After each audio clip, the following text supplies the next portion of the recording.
Story number 1. Friday nights were always the best growing up. My friends and I were kids in the 90s, and our Friday nights always consisted of TGIF, all the top shows that kids watched at that age.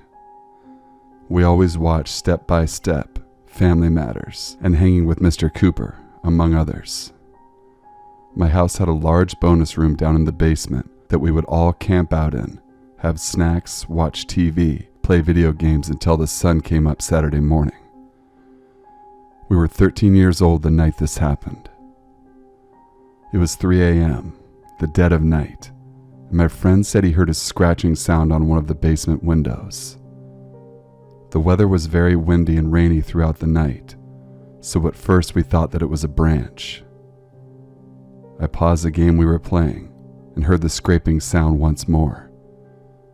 I shut off the TV and killed all the lights in the room, and there was a clear as day reflection of a man peering in the basement window.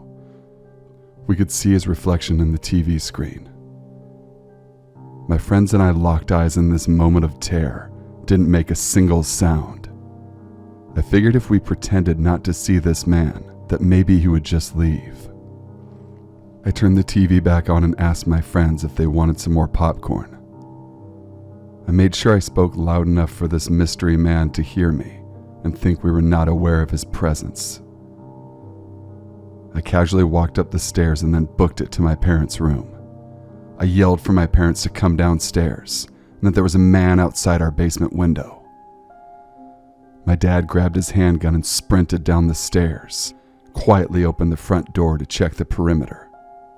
He didn't want to let this would-be intruder know. He knew that he was outside. My dad checked our whole house and the surrounding area, found no one. He did find something all the more terrifying, though. There were zip ties and a large hunting knife about 6 feet from the basement window. The man must have been spooked when he heard my dad sprinting down the stairs. My friends and I were shaken up for the next few days. I hope this man never comes back or harms anyone else in the future. We decided to never spend the night in the basement from here on out. Story number 2. This winter we've had more snow than in years past. I live in Chicago and it has been so cold all season long. I'm a 15-year-old female and live with my single mom in a home just outside of the big city. Our home is a split level and has a really run-down old basement. I try and avoid the basement at all costs. It reminds me of the basement from Home Alone that Kevin tries so desperately to avoid. Our kitchen has a door that leads down to a basement. We have a lock on that door because our basement has a door that leads to the back alley in the street behind our house. We have 2 deadbolt locks on the door that leads to the street. Our washer and dryers are also located in the basement, so it can be very scary going down there alone. There are several windows in the basement that we have curtains above for some form of privacy. This past Friday afternoon, after I returned home from school, I needed to start a load of laundry. It was around 5 p.m. and almost dark outside. My mom gets off work at 7 p.m., so I was home alone for a couple of hours at least. I opened the door to the basement and proceeded down the stairs. Each stair creaks louder than the one before. I was halfway down the staircase and heard a small noise right near the washing machine. I swear to God it sounded like someone had knocked something off a shelf and whispered, "Oh shit." My heart stopped. I turned around and bolted up the stairs and locked the door to the kitchen. I know what I heard. Someone has to be in our basement hiding. I called 911 and they told me to go to a room and lock myself in until they arrived. I locked myself in my mom's room, which is at the top of the stairs. Her room is the only one with a lock on the door. I was in her room for maybe 60 seconds when I heard quiet footsteps heading up the stairs.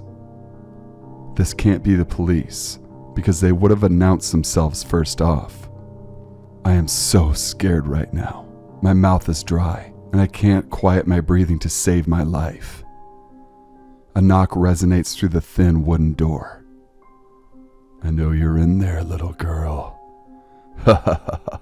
You shouldn't have called the police like that. I know for a fact they won't be here for another 10 minutes. I have a police scanner. Open the door, it'll be more fun that way. I have no words to say or muster in this moment. I literally saw moments of my life flash through my mind in a flashing light sequence. This would be it for me. I would either be kidnapped or much worse fate. I yelled, "I have a knife," knowing full well that I didn't. The man did not respond. A loud crash fell upon my ears. He had an axe and was breaking down the door. I closed my eyes and prayed for a miracle. All is silent now. The room goes black. I wake up sometime later to a police officer putting a blanket around me in an ambulance. Apparently, right after this intruder hit the bathroom door, the police arrived and shot him. He was only feet away from me when he fell from the gunshot. I passed out from the shock of it. I know this seems like a movie and so far from the truth, but unless you went through it, shut your mouth and don't judge me. Story number 3. I've never considered myself a believer in the supernatural, but in recent months I've been having some strange experiences. They are difficult for me to explain. Honestly, I fear I may be going insane. Perhaps I should start at the beginning. I was in a relationship with a beautiful young woman named Vanessa. We were very close and I truly thought she would be the one. Then 6 years ago, she was killed in a drunk driving incident. Her death devastated me to the core. For the next couple of years, I completely shut down emotionally, especially around the opposite sex. Eventually, I met another young woman named Jennifer. We seemed to hit it off well and she helped me climb out of my self-imposed shell and open up again. In time, I fell in love with her and I wanted to take the next step, but I was still haunted by the loss of Vanessa and I feared I may lose Jennifer the same way. The one night, I had a dream about Vanessa. In the dream, we were sitting on my living room couch just shooting the breeze. It all seemed so real. "I've missed you so much," I said. "I know. I miss you too," she replied. "Life just hasn't been the same without you. I'm still finding it so difficult to move on." "Have you found another woman?" she asked. "I'm not sure I want to talk about it." "You have found someone, haven't you?" She didn't sound upset, just curious. I sighed in defeat. "Yeah, I guess you could say I have. There's no question I've fallen for her, but what? I don't wish to betray your memory," I said while barely holding back tears. She smiled and held my hand. "My time in that world is over. Although I cherished our time together, I don't want you to remain in grief and agony forever, not even for me. She will make you happy. Don't be afraid to start over." I opened my mouth to say more, but that's when I woke up. I spent the next day or so pondering what I had gone over with myself and my subconscious. Perhaps it was time to start over. I confessed my feelings to Jennifer, and much to my delight, she reciprocated. Eventually we married and I had fathered twin boys. That's when things began to get weird. It happened one night when my twins were 2. I was in the living room playing with them after a long day at work, while Jennifer, who is an excellent cook, was in the kitchen fixing our favorite dish. It started out normal enough like any other night. Then I could have sworn I heard a voice say, "Alarm, malfunction." I looked up at the sound of the voice. "Did you say something, honey?" "No." Huh? I could have sworn I heard something. I didn't hear anything. I shrugged it off and went back to entertaining my sons. A few minutes passed and I heard it again. Alarm, malfunction. There it goes again. What was that, sweetie? You didn't hear it? It said alarm malfunction. I haven't heard a thing, dear. An awkward silence ensued. Then that voice came again. Alarm malfunction. For reasons I can't explain, I somehow felt compelled to obey this odd voice. I got up from the living room and walked towards our burglar alarm in the hallway. Lo and behold, the machine was indeed malfunctioning. Fortunately, I'm a decent mechanic, and I was able to fix it in a few minutes. Then I had a pleasant dinner with Jennifer and the boys. That night, we woke up to the sound of an alarm blaring. Someone had broken into the house. Whoever it was, they were not deterred by the burglar alarm because we could hear them roaming around downstairs. My wife and sons hid in our bathroom while I pulled my 12-gauge shotgun out of the closet.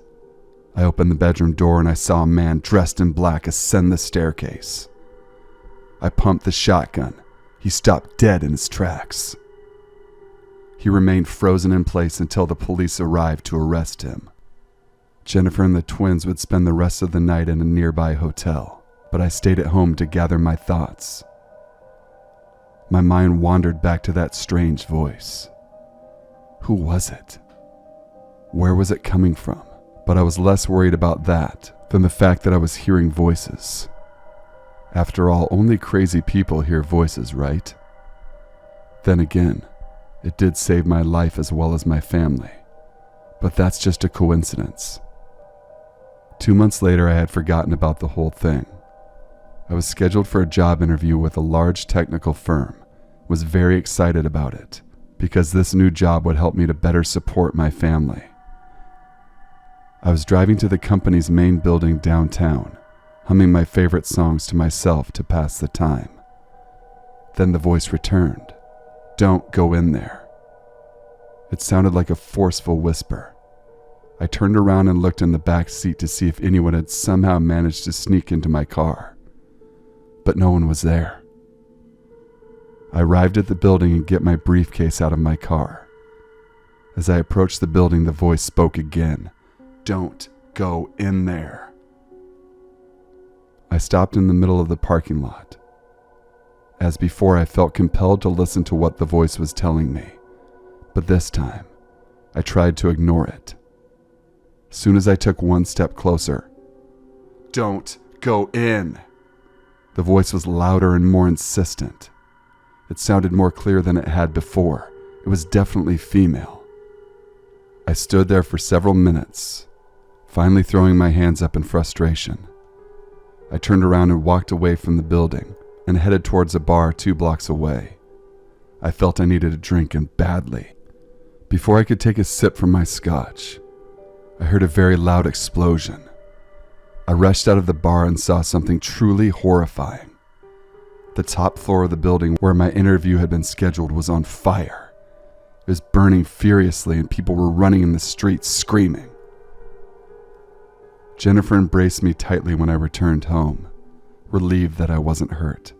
But as for me, my mind was all over the place. That night I couldn't sleep. I was thinking about the strange, disembodied female voice that I had heard today and that one night 2 months ago.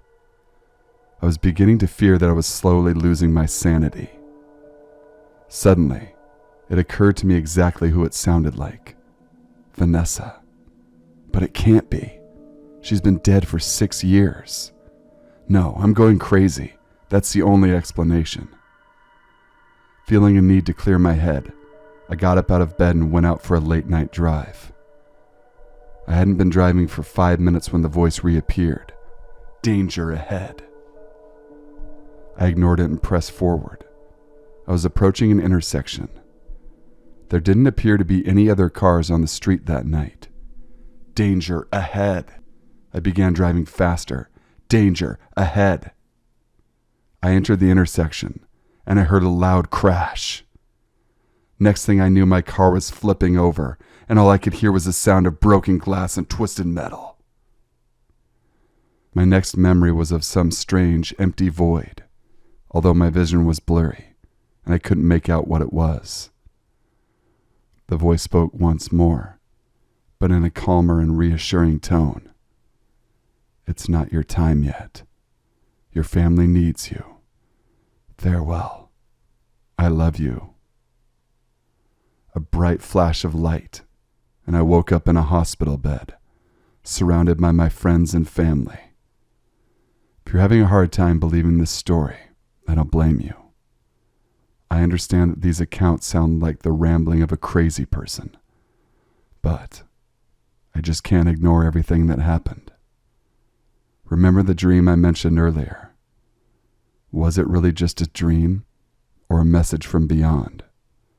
Am I going insane, or is my dead girlfriend watching over me, far beyond the grave? Story number 1. It was 2006 and I was a student attending the American College Dance Festival, which was held at Boston University that year. I was 20 and I went to a small college in another state.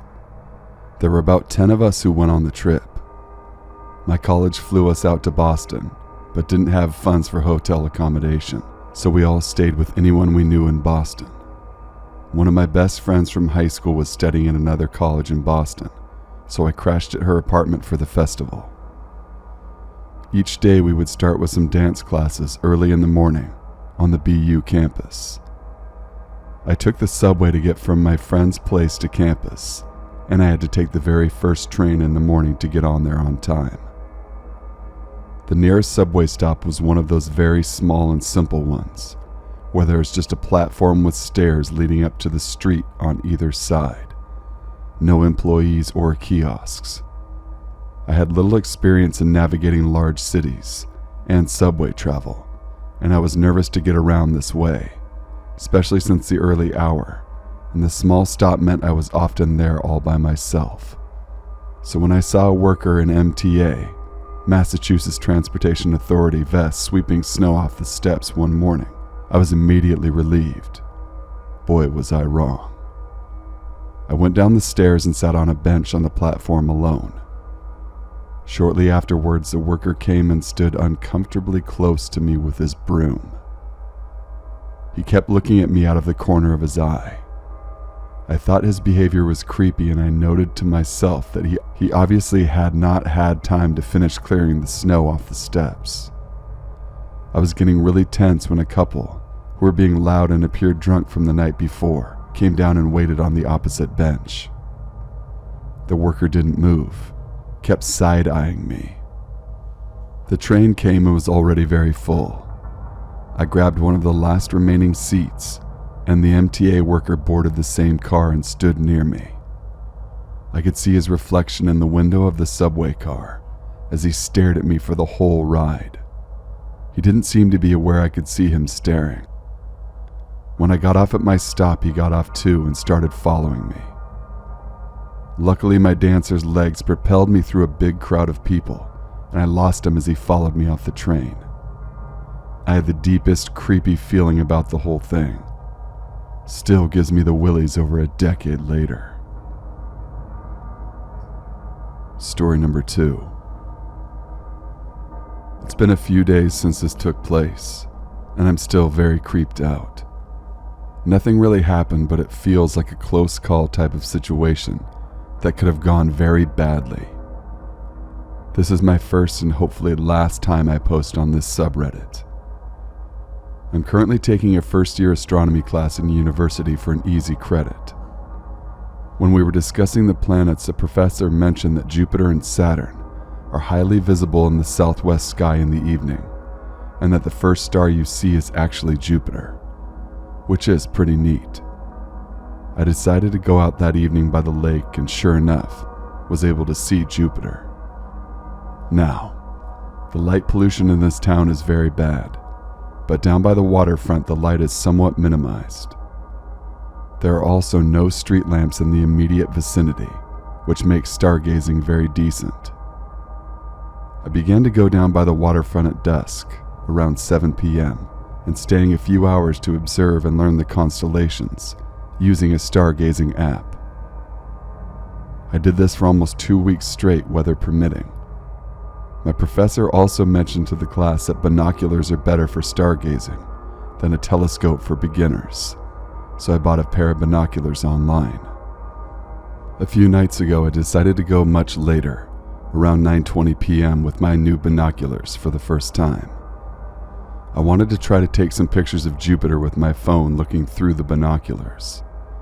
I usually cut across a tiny parking lot to get down to the waterfront. It should be noted that the parking lot is beside a small historical tower, which has a little hill behind it. As I'm about to cross the dark parking lot, no lamps or light sources, I hear a, "Hey," and I stop. I hear nothing else, and as the silence stretches on, start to get mildly creeped out. I turn around and start to walk back home, but as I'm nearing the street, I think to myself, you know what? No, I want to test these binoculars out. I ignore my gut feeling, but instead of crossing the parking lot, decide to go around the tower and sit on the little hill behind it, because I don't know who is by the water, and I don't want to risk it. The tower is closer to the street, which means there's a few street lamps nearby, but the tower blocks the light out enough. Huge mistake. As I'm fiddling with the binoculars and trying to take pictures, I notice two figures making their way up the hill in my direction. Now, that in itself is not a big deal, but I started to get the weird feeling once more. I just have this really strong gut reaction that something isn't right, and that I need to leave now. Again, I brush it aside and tell myself that I'm just being paranoid and stupid, and to just focus on what I'm doing. They're probably just out for a stroll. It is a nice night. When I put the binoculars down again, I notice that they're closer and still walking straight towards me. My eyes have adjusted to the dark by now, and I can see that they are two men. "Good evening," I say, trying to sound cheery and to ward off my worry, but I get no response. What's weird is that I know that they're within earshot, and a normal person would say hello back, right? One guy stops walking and looks out onto the street. The other guy keeps walking towards me and stops. Both of the men are backlit, and it's dark out, so I can't see their features very well. One of them seems to have a beard. Both are wearing large black coats. "Hello?" I ask very loudly. The guy with the beard is about 20 feet away from me, but I can't tell if he's looking at me or just in my general direction. I know that he's definitely within earshot at this point. He takes a few slow steps toward me and stops, 15 feet away. My mind is racing, trying to remember any self-defense techniques I learned in high school gym, but coming up empty. "Hello?" I ask again and again, get no verbal response. Instead, he takes a few more steps and pauses, 10 feet away. I just have alarm bells going off in my head at this point. The feeling of "get out of here now" has completely gripped me. It suddenly dawns on me that there's nobody around. It's just me and these two men behind the tower in the dark. I need to leave in a way that won't make them react badly. I pull out my phone, trying to keep an eye on the guy, hoping that he can't see my screen as I'm shaking so much that I'm struggling to open the phone app. I eventually manage to open it after what feels like an eternity. Pretend to dial a number, because this is a hand-me-down phone that I use to take pictures and video. There's no SIM card. My actual phone is home. "Hi, Mom," I say loudly, trying to steady my voice. "I'm looking at the stars. Yeah, they're really pretty." As soon as I say those words, they instantly start walking away. Part of me wanted to try to take a picture of them to possibly report them. I mean, what if this has happened before? But my gut instinct says to get away from the area. Since the tower is a circle, they could have easily just been walking around the tower to intercept me on the other side, so I didn't risk it. I didn't even try to pack up my binoculars properly. Just grabbed my stuff, loudly saying things like, "Yep, I'm on my way home," pretending to be on my phone, only hanging up once I was in a brightly lit area and around other people. Nobody followed me, thankfully.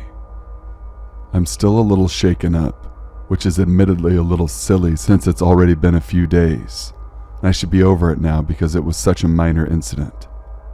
I've had a few nightmares in which the situation is drastically a different ending. I won't let this event scare me away from stargazing, but I'll make sure to bring something to defend myself with, tell my housemates where I am, what time I should be back, and when to come up and check on me the next time I go out. Story number 3. This all happened a few months ago. Me and my 4 friends, we're all 13, were sleeping over at my friend's house on a Saturday night. We all got to his house around 4. Eventually we decided to go to the McDonald's that was about 30 minutes away. After arriving at McDonald's, we ate our food, went to shop for about 15 minutes, and left. It was around 5:30 when we decided to go to the welfare that was near the shop. Now, in the UK, anyone who lives here will know that it gets pitch black at 5:30 p.m. in the winter, so it was very dark outside. To get to the welfare, it was either a 20-minute walk around the housing estate we were by, or cut through a forest which would take about 10 to 15 minutes. We all decided to cut through the forest. We were all joking around, pushing each other to try and scare each other. Around 5 minutes before we got to the welfare, we all heard a twig snap to the left of us. We started laughing at my friend letting out a slight scream. We thought it was a small rodent like a squirrel or something. We were about to keep on walking when we saw our friend just frozen, staring into the woods. We all told him to hurry the fuck up, but he just wouldn't move. 2 of us decided to go towards my friend to see what he was staring at. Looking back now, I really wish we walked around the housing estate, because what I saw will never ever leave me, and I hope no one will ever have to experience this. I saw a man. He stood there staring at us, not moving. My friend took out his phone and turned on the torch and aimed it at him, and what I saw was just terrifying. The man had a knife clenched in his teeth, with the knife going through the side of his cheek. Blood dropped down his chin and on his clothing and on the ground. We all lost our shit screaming and running, trying not to trip on the mud or the bottles on the ground. When we reached the end of the forest, we were all red-faced and shaking. We all walked back to our friend's house, just reflecting on what just happened. We went on to have our sleepover and had a good time, except for the fact that we all kept thinking of what happened. We never told anyone about this, and I hope that I never meet that man in the woods again. Story number 4. For weeks, someone has been watching. Someone in a black truck. I honestly haven't thought much of it until everything started coming to light and started making sense. A few weeks ago, I noticed, after I drove to my friend's house, across the street from her house directly is a popular bank. There, a black truck with its headlights on bright would sit. It would stay and wait. I remembered thinking, why in the world do you have your brights on? The brights would illuminate the driveway to her home. It was almost blinding when I would get out of my car and walk to her porch. It annoyed me how bright it was, even across a highway. It started happening more frequently, and I didn't think much of it. I thought maybe it was a different vehicle, or it was someone waiting on another person. I then began to get paranoid. My friend started noticing it too. It would happen anywhere between 7 and 10 p.m. Didn't matter what day it was. The days would change, but it only came if it was just her alone or if it was just us two. A few days ago, this person got more bold. My friend dragged a mattress into the living room so that I could sleep on it, and her boyfriend could sleep on the couch with her. We all stayed there together that night. The sun went down and one set of her window blinds was pulled up a little. If you were standing outside with the height of her home, you could see us laying down sleeping. I was getting sleepy but not completely tired enough to close my eyes, so I got on my phone.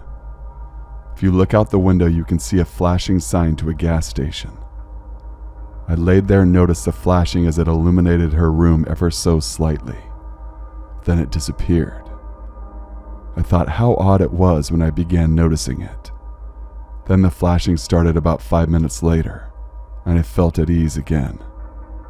A few minutes later, I heard crunching sounds, like someone was stepping on twigs and leaves outside. I started to tense up and locked my phone so I could focus on what I was hearing. It stopped, and so did the flashing light. All I could hear were my friends lightly snoring and my own breathing. My pulse was racing. I looked at the window and saw nothing but a black shadow in front of where the light would be. The shadow then turned and the light flashed in through the window again. I sat up and slowly walked to the window to lower the blinds. A truck started up shortly after. I was then panicking inside. I walked to the bathroom at the end of the house and opened the curtains to see a truck with its brights on drive away from the bank parking lot. This person crossed a highway on foot just to look inside her home. They waited for probably 10 minutes outside her living room window and watched. The next morning I brought this up to her and she had a look of pure horror. She described how she noticed the truck at the bank and how a friend of hers down the road had an incident where a black truck parked across from her house when she was coming home and eventually pulled into her driveway when they saw her vehicle parked, knew she was inside. They beat on her friend's door for a few minutes, would leave and come back just to beat on the door again. They left when her friend's boyfriend arrived. All I know is, be aware of your surroundings. Always notice the little things. And to this shadow, let's never meet again. Story number 1. My name is Kenny and I'm 32 years old, and this story happened around 2 years ago. I'd been single for about 3 years, so I thought it was time I got into the dating scene. I spent time looking through Match.com, eHarmony, and a few other dating websites. I actually came across a prison dating site. You could find male or female inmates that are looking for a relationship, kind of like a pen pal at first. I matched with a girl named Layla, who is 26 years old and serving a 5-year prison sentence for a few DUIs and some parole violations. Honestly, I didn't think anything would come from it, but she matched me back along with a message about herself, and we had a lot in common. Fast forward about 7 months of letters, talking on the phone, and a few visits. She would be getting released. The thing was, she didn't have any family or friends and nowhere to stay. It was a bit sudden, but I said she could move in with me and she accepted. The first week of her staying with me went fine. However, on a night I kept noticing she would get out of bed and not return for quite a few hours, sometimes not at all. It didn't wake me up fully, but it was definitely enough to notice she was moving around. I tried to talk to Layla about it and asked if she had trouble sleeping or sleepwalked, anything like that. She would always say no and brush it aside. This carried on for another week, till I decided to look up online about sleepwalking and that kind of thing. I read one article to set up a camera to see what happens in the night and what is causing them to wake up. I thought it was worth a try and set up my laptop to record footage as we slept. I didn't tell Layla about this because she got defensive and kind of aggressive every time I mentioned it. As usual, I heard Layla get up in the night. The next morning while she was downstairs, I looked at the footage. I saw her get up, walk around the bedroom aimlessly.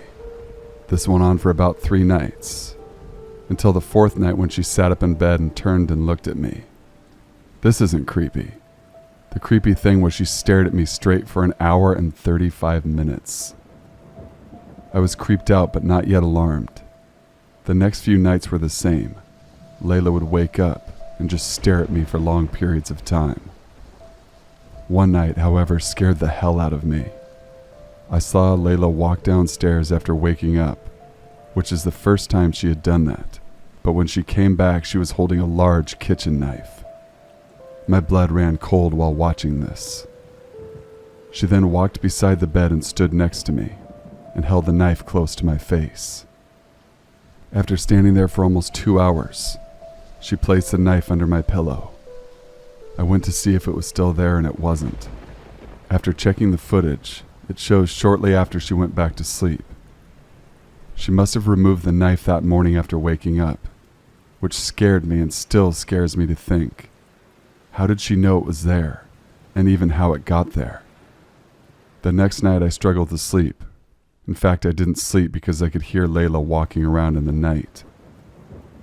At one point I heard her standing right next to me for what felt like an eternity. I did my best not to open my eyes and pretend I was asleep. I'm not sure what time it was, but in the early hours of the morning, I fell asleep and woke up around 7 a.m. Layla wasn't in the bedroom, but I assumed she was downstairs making coffee. So, like every morning, I checked the footage. Like the night before, Layla went downstairs, grabbed a large kitchen knife and stood right over me. This time she lifted the knife up looking as if she was about to ram it into my throat. In the footage it looked like she was breathing very heavily, like she was about to have a panic attack. She lifted the knife up 4 times looking as if to commit murder. Thankfully she didn't. What's even scarier was she walked over to the laptop, directly into the camera lens, and shut it off. It frightens me so much to think that maybe she knew what she was doing the whole time, even with the camera rolling. That was the last time I saw Layla on footage or in person. She wasn't in the house and she was gone. Her clothes were still in my house, so I called the police and filed a missing persons report.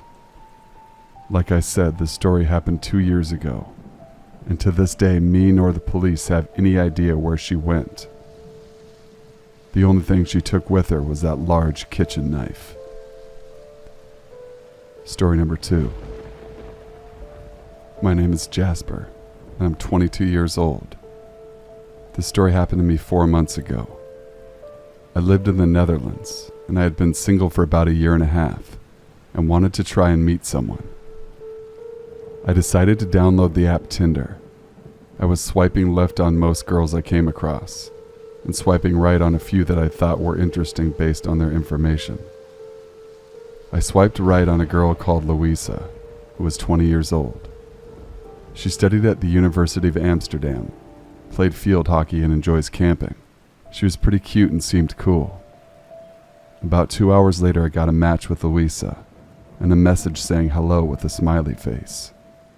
Happy and a little surprised, I replied with hello, how are you?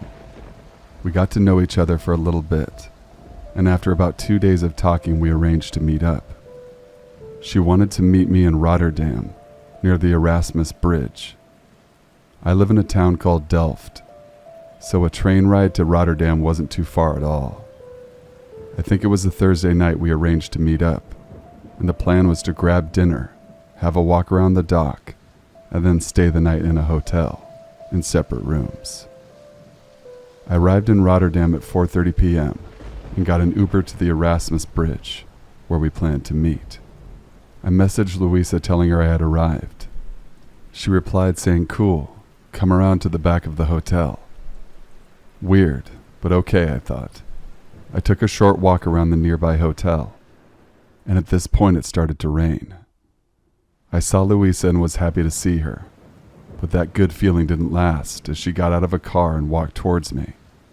The thing was, there was another guy in the car, in the driver's seat, and another car behind that one with tinted windows. They didn't look too friendly, but I thought maybe she just got a lift or something with her friends, and would quickly move on from it. However, Louisa then told me that we were going to a party with her friends, assuming she meant the people in the cars. I said, oh, I thought we were going to grab dinner.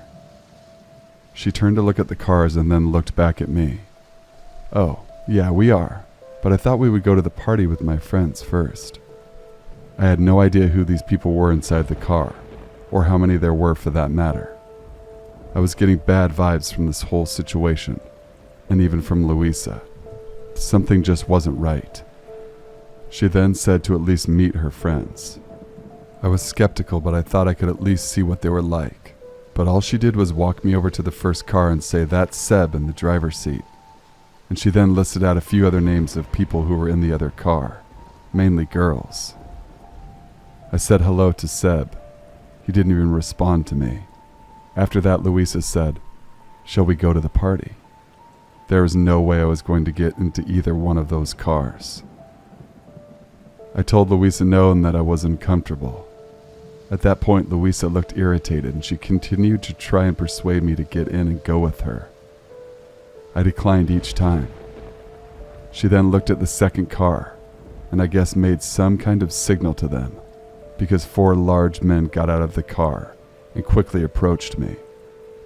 I immediately ran off back towards the front of the hotel near the bridge. After walking for a little bit, I went on Uber to try and get a ride back to the train station. Looking back now, I should have just called the police.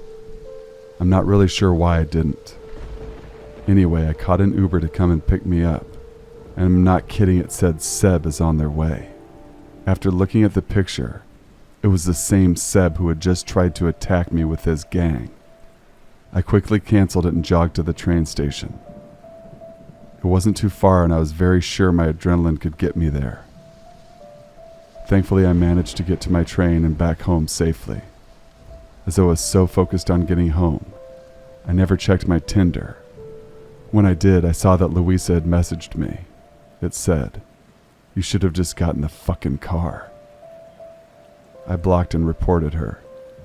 I knew if I did get in one of those cars, I'm pretty sure I wouldn't get out unharmed, if at all. I deleted my Tinder account after this incident. Story number 3. My name is Jessica. I'm 22 and this story happened 6 months ago. I frequently use Tinder, mainly to just talk with new people. I've gone on a few dates as well, although nothing came of it. I matched with a guy named Martin, who was 25 years old. We had been talking for about 4 days. We decided to meet up to go see a movie, as he suggested. It was about 7 p.m. when he picked me up outside a nearby restaurant. I didn't want him to know my home address just yet. We were driving towards the movie theater and just making small talk. At some point during our polite conversation, we drove past where the theater was. I asked him, "Isn't the theater that way?" "Theater? We're going to my place to watch a movie," he said. When he suggested to see a movie, I assumed he meant in the theater. A little skeptical, but I was still fine to go and watch a DVD with him, as so far everything seemed okay, and there weren't any red flags. We arrive at his house. Nothing special, just an average suburban home. We ended up watching the movie The Hills Have Eyes, while eating some Ben & Jerry's ice cream. Surprisingly, the date was going quite well to this point. Up until about halfway through the movie, I glanced at Martin and saw him looking at the TV, but like he wasn't concentrating. It was like he was daydreaming. I brushed it off. There was a gory part of the movie and it had been pretty silent, almost awkward for a little while. So I said, "God, can you imagine how much that must hurt?" I looked at Martin waiting for his response, and like before, he was just staring at the TV with a blank expression. I said I needed to use the bathroom and headed upstairs. Martin still didn't give me a single response. While I was upstairs, I did a little snooping around. There were 2 bedrooms. One looked to be a child's room, which confused me a little bit as Martin never mentioned that he had any siblings. Another room was an adult's room. It did not look like a 25-year-old man's bedroom, that's for sure. After snooping for a little bit longer, I looked at some photos that were on a nightstand in the hallway. It was a man and a woman with their daughter, and there weren't any of Martin. At that point, I got a very sick feeling that this wasn't even Martin's house, and Martin wasn't who he said he was. I planned on leaving as soon as I could. I was going to say I wasn't feeling well and needed to leave. However, when I returned downstairs, he wasn't on the couch. I actually couldn't see him anywhere, and also the DVD player and TV had been switched off, so it was just dark downstairs. "Martin?" I softly said out loud. I had no idea where he was. I saw this as my chance, and as quietly as I could snuck out through the front door. I turned around to take another look at the house, and in one of the upstairs rooms was Martin, standing in the dark, staring at me, with that empty expression. Had he been near me that whole time? Did he follow me upstairs? When I had this thought, it made my blood run cold. I ran down the street as fast as I could and got one of my friends to pick me up and give me a lift home. It's obvious he had broken into that house and was staying there. The next day is when the really strange part happened. I got a message from Martin saying, "I enjoyed our date. I hope we can do it again sometime soon," with a smiley face. It's like he had no recollection of what just happened, like he's two different people or something. I quickly blocked his account. I had no idea who Martin really is, or what he was doing in that house. The whole evening was weird as hell and one of the strangest things I've ever experienced. Story number 1. On Memorial Day of this year, I started working at one of the 2 gas stations in my small New Hampshire town, which is about 20 miles outside of our state capital. My town is basically the last line of civilization for an hour if you're traveling on the highway, so we get a lot of traffic. We also have a lot of regulars. We have people we know by name and people who we may not know the names of, but we recognize them, and the transaction will go a lot quicker if I just ask, "Do you want your cigarettes today?" Or "Which scratch ticket are you thinking about getting?" Most of these regulars are very kind to us. One even threatened to beat a guy who came in and tried to grab my coworker's hair when his card was declined. The person involved in this story was supposed to be one of those nice people. He was a guy whose name I never knew. He mostly came in during 3rd shift, and I usually saw him when I was about to leave. For the sake of the story, we'll call him Matty. He was always very pleasant and would always strike up a conversation with whoever was checking him out. The one I remember most vividly was us talking about all the reboots and sequels Hollywood keeps churning out. I want to work my way into the film industry someday and become either a writer or a director, and we were talking about how I could just start putting an end to the sequel fatigue. Last night I was cashing out my drawer after 3rd shift. We had both been gone for 3 days and were trying to catch each other up on what had happened over that time. Suddenly the 3rd shift guy brings up this open murder case. A woman from a town 30 minutes up the highway had gone missing, and then had been found dead in a washing machine that had been crudely dumped into a pond. He then brings up the fact that Matty was a prime suspect in the case. Matty was a bit of a druggie, to put it lightly, and had some shady connections. Eventually there was a rumor that he was into some fucked up stuff on the dark web and had some very brutal connections through there. I knew Matty had a drug issue, as he had told all of our staff about his issue and his rehab experiences. One of the 3rd shift guys, which is a friend, had also been put through the ringer by the cops, as he had gone out with the victim on a date only 2 nights before her disappearance. He wasn't ruled a suspect after a lot of questioning and looking through evidence. Matty evidently told the other 3rd shift worker that he was going out of town for a little while, a few nights back. I don't know if that was partly true or not, as it was passed on to me by a 2nd shift worker who likes to gossip about everything she can. If it is true, I would definitely think he had something to do with it. When my dad told me I'd meet some whacked individuals working this job, I believed him. I think this just cements that statement even more. Story number 2. My first semester in an out-of-state college had just ended, and I was on my way home for my brother's wedding. I'm about an hour away from my current residence with a little over 3 hours left of my trip. Everything is going great and I'm cruising with the traffic. It was a notably busy day for that particular stretch of interstate. As I said, all is well until I checked my mirror. There was a truck a little farther back from the side of my car in the lane next to me. I can see his headlights in my passenger side mirror. I look up because even though it's in the middle of the afternoon and very sunny, this guy's flashing his lights at me. I try to brush it off and assume he just wants to get into my lane, so I try moving. He stays behind me the whole time, not letting any other cars between us. He keeps flashing his lights at me and I look up at him. He waves and honks. This was a red flag, but I took it the wrong way. I'm like, oh shit, I wonder if he's signaling me to pull over. I hope nothing's wrong with my car. The only reason I think this is because a week before, I was leaving and I had gotten a hole in my tire and had it patched. I was worried that the patch had fallen out and that my tire was going flat as I traveled at 60 miles an hour. I'm freaking out about my car and plan to pull off at the next exit.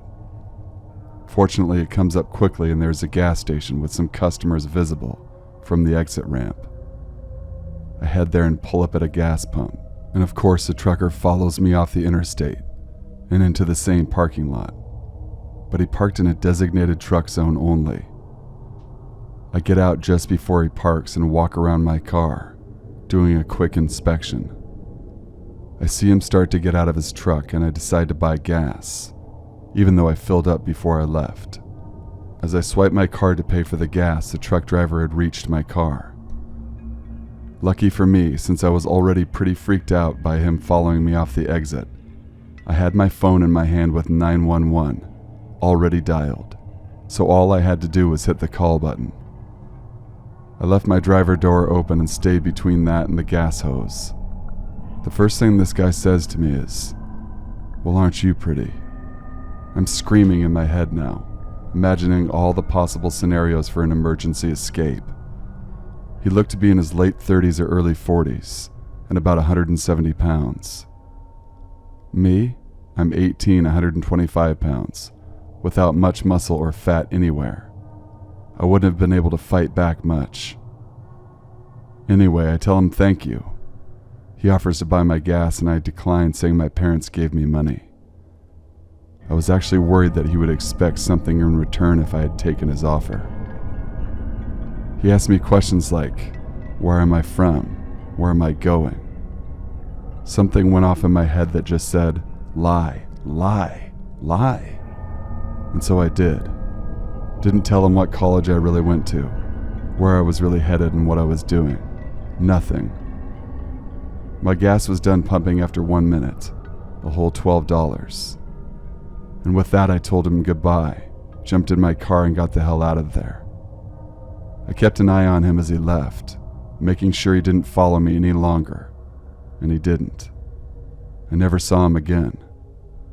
I don't know what he wanted with me that day, whether it was just to tell me how attractive I was, or if he had something much worse planned. I really regret not reporting him to the police. Since this incident, I've always been leery of truck drivers. Story number 3. A little over 1 year ago, I had a job working overnight at a gas station close to my house. I'm a woman and was 31 at the time. I know. To some it seems unsafe for a woman to work graveyard shift by herself. However, it was a slow store and the sheriff's office was about 20 feet across from it. I really didn't think I would have that many problems. There would be about 30 customers in an 8-hour shift, and that was on a busier night. It was about 3:30 in the morning. I went outside to sweep the parking lot and to check the trash. It was time for a cigarette and I had one headphone in, kind of jamming out. Across the road in the parking lot of the sheriff's office, I saw a figure with his back to me. He was swaying back and forth while looking down. Honestly, it looked like he was enjoying a much-needed pee. Against the sheriff's office, though? Yeah, the building closed at 4 p.m. and didn't open again until 6 the next morning. But why? By the back of his ripped white t-shirt, I remembered that he had come in about 4 hours earlier. He was a total creep, and I could already tell he had a good buzz going. I didn't say anything. I just took my eyes off him and tried not to draw attention to myself. It was working until a car pulled in. I was still outside as they pulled up. I saw him look at the car and then at me, and back and forth again. As the customer was leaving, I walked her outside. I still had half a smoke burning, and had left my dustpan outside with a squeegee. We both heard him start to swear angrily, and seemingly engage in an argument with himself. She looked across the road and told me to be careful. I made an awkward joke about him being the one who should be more afraid of me, or something like that. The man was still there but closer to the road, now facing the parking lot of my store. Whatever he's yelling was completely unintelligible. He was obviously very drunk and could barely stand up straight, still swaying in the wind. I didn't engage him, but I didn't take my eyes off him this time. I was just slowly walking back into the store. Something about his face really bothered me. It had a darkness to it, but his eyes looked wild. My experience during graveyard jobs has been that the crazy-eyed ones are the worst ones. I didn't like it at all and wanted no part of this. I still had almost 3 hours to go and 2 before any other employees got there. Instantly, I went to the computer and typed up a temporarily closed sign, just in case he wanted trouble. I was coming around the counter on my way to the doors when I saw that he'd walked across the road to my side now. I literally just barely got the second door locked when he stumbled into our very small parking lot. My hand mimed the hand signal for cut across my neck, basically saying, "Nope, sorry, you can't come in here, we're closed." I shook my head back and forth too, hoping to further discourage him. He started walking away but screamed something at me while he was walking. I don't mean he was grumpy and shouted at me or yelled that I was an asshole or anything. I mean like he was at an enraged volume and was violently throwing his hands everywhere. Definitely know I'm in the wrong shift on the wrong job. I got really creeped out. I called the police. It's a good thing too, because the minute I hung up with them, here he comes again up to the door. He starts pulling and banging on the door. He backs up and runs into it, trying to ram it. Not that it would have done any good. I made the mistake of telling him that I'd called the cops, and his ass was about to be grass. I say I made the mistake of telling him because once I said that, he took off. The police never found him. They drove around the road and surrounding neighborhoods for over an hour, but found no one. He was on foot, so I don't know where he could have gone. He didn't harm me, and with them not finding him, I didn't fill out a police report or anything. I was safe behind thick glass doors that were locked for the rest of my shift. It just sucked. Maybe if I didn't warn him ahead of time, I wouldn't have had to spend the last 3 months of my job constantly looking over my shoulder. I'll never know what the right choice was. I'm just glad I don't work there anymore. Story number 4. Back in 2000 or 2001, I was driving by myself from visiting my mom in Colorado, back to Arizona. I was driving a station wagon and had a desk my mom had given me that was my grandfather's. I've always been scared driving at night, that there's someone in my back seat that is going to get me. This might be because of too many scary movies, or because my mom's paranoia rubbed off on me. I was in the army and drove back and forth a lot to visit her. She would get mad at me for sleeping at rest stops or gas stations, and tell me someone was going to kidnap me and kill me, but I just didn't want to be bothered with the hassle and expense of a motel most of the time. I digress. So I'm driving in an empty stretch of highway late at night with no other cars around, This red truck comes up behind me, flashing his lights and honking his horn. I was thinking to myself that there was something wrong with my car, or maybe there was something wrong with the desk in the hatchback, because why else would he be so insistent on me pulling over? So I pull over. I was in my mid-20s and still a bit naive, and get out of my car. As I'm getting out of my car, he's directly behind me, and still flashing his lights and honking his horn. I got to about the middle of the car when it hit me. Why is he still honking at me when I'm out of my car? That's odd. Then he gets out of his truck. That's when I knew something just wasn't right. I jumped back in my car and sped off. The next exit was 45 miles or so away, and he followed me the entire time.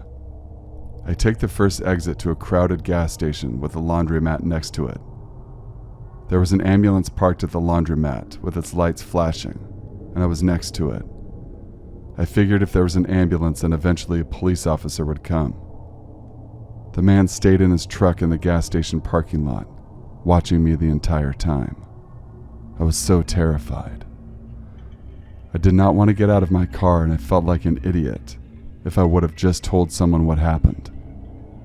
I waited an hour and he finally left. After he left, I waited a little longer before continuing my drive back to Arizona. I was paranoid and watchful for any red trucks the entire time. Fast forward 5 or 6 years. I'm watching Unsolved Mysteries or some similar type of crime show with my husband. And what story pops up? One about a man on that exact stretch of highway with a red truck that used to use those exact tactics to get a few women to pull over and murdered them. I'm really glad my gut told me something was wrong and to get back in my car and drive. Thank you guys for watching and listening. Please be sure to like, comment, share this video, and subscribe for further content.